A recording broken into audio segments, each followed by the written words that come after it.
There's a bit of a time travel motif in today's episode. Last week, I spent the whole time thinking about how I wanted to edit together the video from the week before that was made while I was on my vacation. And then I realized today that I was going to be giving a preview in the thumbnail of something really dumb I did with my laser cutter that I'll need to talk about next week. I'm still blessed and grateful in spite of myself. Thank you, Lord. Greetings from hot and humid Birmingham, Alabama. I am blessed and grateful to have the chance to try to make a little project up here for my grandson. My daughter gave me the idea that might be helpful around the house, and so we're going to see what we can do. I'm going to skip a lot of steps because I'm working with mostly somebody else's equipment and first-time equipment, and there's a lot of fumbling around. So I'll just show the parts when they're cut, but this is kind of a cool portable rigid table saw, kind of a field work site shop saw. I think I'm almost ready to start putting it together. We want a 5-inch height for Liam to step up, a 7-inch foot space here. The ones we looked at online seemed like it was just risky. Seemed like it wasn't big enough, like his feet might be off the edge or sticking in his toe in or something. So for the next year or so, I think 7-inch is a good idea. That's what Hannah thought would be good. So we're going 7-inch step. That's a little wonky. I almost certainly cut way more wood than I really should have if I'd planned it out a little bit better. But here's where things stand. I'm going to go ahead and cut this off, these back two pieces. Initially, I had it going all the way back, but I hadn't measured something real well here. So, and this is kind of piecing together some scraps. There's some other plywood here, but I was trying to use the minimum amount possible. I have not succeeded in that part, but I haven't gotten a big sheet out. So let's see if I can lay this out. So here's going to be the top step. I've got pieces cut. These are not quite the right size. I'm going to have to resize these two. But I've got pieces cut that in effect I'll be able to fit in here to stabilize this area. And that means I won't have to have this in there. Another possibility would be to just put 2 of these in and be able to stabilize them this way and from the bottom. That's okay too, but I'm pretty sure I want to cover the end. So the other possibility is that you can actually store something in it. I don't know what exactly, but I'm going to wait on that part, even if it means making a piece to cover the whole side. But at this point, I've got a line here that I'm going to cut off so that it's even up to the top. And I want to have some kind of handle, like I've got a little offcut that I think I could put in as a kind of a handle if they need to move it. But it may be better if it's down here so that there's less weight on this top part. Yeah, that's probably right. Okay, so I got some extra pieces to work with, but here's the idea. We've got I'm going to try to do this in order. We got a top step. We've got a top height, some kind of support connectors, whatever. We've got a back plate that's going to even up here, and there is a back piece that I can put in on top of that as well. It would have been good if I just cut the whole thing together, but that was a reconfiguration after the fact. So another possibility would be to run a piece like this and have side support with it, but that blocks off the bottom area here, so I'm not sure on that. But so there's the back support. Here's the main step. It would have been good if I just had a piece that I could do the whole section. I cut too many pieces too soon to be able to do that with the scraps that I had. So that's why it's kind of a partial. On the other hand, cross setting so that there are pieces behind, there are pieces in L-ing off, means that they can be secured multiple ways. We'll try to make it as solid as possible. It's going to be hefty. It should not slide or move on him, and that's one of the main concerns too, is that he's going to be using this at the stool, and he's going to be using it at the sink, and it needs to be very, very stable. That's one of the main goals. Okay, so that goes there, and then it's just a standard butt joint sides here. I was considering doing a 30-degree angle or maybe even a 45 to take the edge off, but it's plywood. I think it's going to shred, so I'm probably just going to run a sander over the exposed edges. What is it they say? I'm going to break the edges. Yeah, I shouldn't. Somebody else can use that term. I should not use the term break on a regular basis. Okay, so here's what we got. These pieces are going to be cut along this red line. Let's see if I can tighten that up a little bit.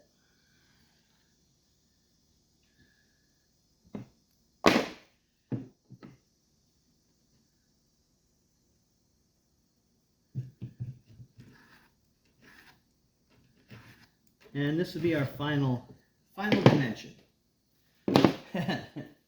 He says right now. Let's go cut those. The assembly is beginning. I thought I had blown it and not brought drill bits. Of course, my son-in-law would have them. I just didn't want to bother him. He's working. And so then I remembered, oh yes, I did bring this Bosch set that I used before, and very glad that I have it. Although there are a couple things that I'm going to try to add to it that would be better, like some drill bits that go into the standard hex stand. All right, initial holes have been drilled, and I have this little piece here that lets me do the inset and the countersink. And so I'm going to put some glue on here, and yeah, I may or may not. I'll do some time lapse, but it may be lousy. So I'm going to get started, but that's the idea, and let's see if we can get this thing done today. I would love that. I'm supposed to leave tomorrow morning, and it would be great to be able to leave this as a parting token of love, appreciation, cheers, and the highest possible hopes. I had options. I could have brought some other tools with me, but I decided to make this trip a chance to try out this new Maker Pro combo set that I bought bought as a Kickstarter. And I didn't use the power driver today, but I did use the drill head, and I am about to try out the sander. It's not exactly the right thing. It'd be great if it had an orbital. It doesn't come with that, and what I want to do is just break the corners on this little step stool, break the edges. But so it's not exactly the right thing, but it'll be a chance to test it out. And here's the rest of the rig. It's kind of amazing. Oh wow, I didn't realize I had extra sandpaper here. Got 80s and probably a 180 and a 120 maybe. Yeah, 80, 120, 180. That's good to know. Not sure what's on there now. I'll check. But anyway, there's also a buffing pad and a soft scrub pad of some kind. Believe it or not, this has a blower attachment that you can add this onto. It's kind of nuts to think that this could all work, but so far it's been okay. It's not going to solve all the world's problems, but it's been okay. Even a little weed edger, and here's a trimmer, and here's the circular saw, and What else we got in here? All right, this is the grinding wheel, cutoff wheel. There's a little saw blade here. There's a chainsaw. I bought an extra battery for it when I signed up for the quick starter. There is a jigsaw and even an inflator. I'm not sure how this all. Now, I will say I've used this about. This build took way longer than I probably should have, but so the battery is holding up, and I even had it in this like 100-degree plus heat, you know, with no windows open in the car for 2 or 3 days, and the battery held up just fine. Now, this is pretty wild. There's a power driver. There is a Sawzall, and oh yeah, hammer drill, and a power pressure washer. It's wild. I don't know how much I'll use all these things, but it's kind of fascinating, especially if it works at all. And if nothing else, it's kind of a backup or something for me to have, pretty much always have in my truck if I need to do a quick job and not have maybe the most precise or dedicated kind of tools. And here is where the step stool has turned out. So I got, man, please tell me I got 7 inches here. It kind of looks different. No, that's 7, and that is just under 7. This one actually looks longer. Okay, so it turned out I kind of ended up piecing things together because some of the cuts weren't exactly what I needed, but what happened as a result is it turns out that there's now handles.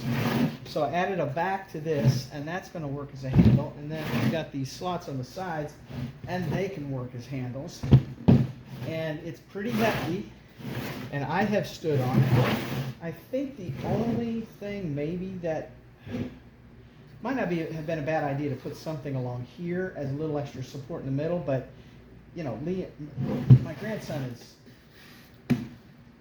he's what, 40 pounds maybe, something like that, but while he's using this, he's probably going to be maybe 50 to 80, somewhere in there, so it should be fine. This is nice 3/4 inch plywood, much better than I would ever buy probably, but his dad gets the good stuff, and so anyway, there's how it turned out. And now I'm going to see if I can sand this down a little bit.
Well, probably should have let some of the glue dry a little longer before trying to sand it, but it's okay. If I mess that up, it doesn't matter.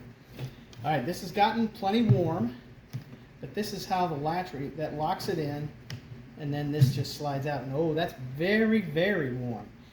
Interesting here, there's a little tab at the bottom, and this is a reversible head, so you could go forward or back with the motor, but of course this doesn't go backwards, so this has a little extra tab on it to lock out the reverse.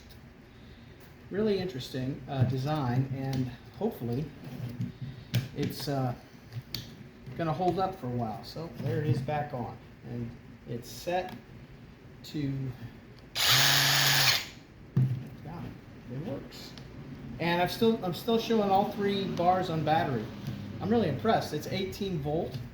I've been using 20 volt with the Porter cable for a long time, and this is holding up great. Now, man, that's almost too hot to hold. So that's something for me to keep in mind. And let's just take a look here at the step stool. I ended up with 120 grit. Probably would be a good idea if they painted this with a kind of waterproofing enamel. It's going to be in the bathroom mostly. I'll let my daughter figure out what color is best for her preferred schemes. And yeah, I think it's going to hold up. Thanks very much for watching. Blessed and Grateful, Det End Street South version. Have a great week. Wow. Mommy, Daddy. Yes, baby? I bet it is strong enough for us to climb up. You're there.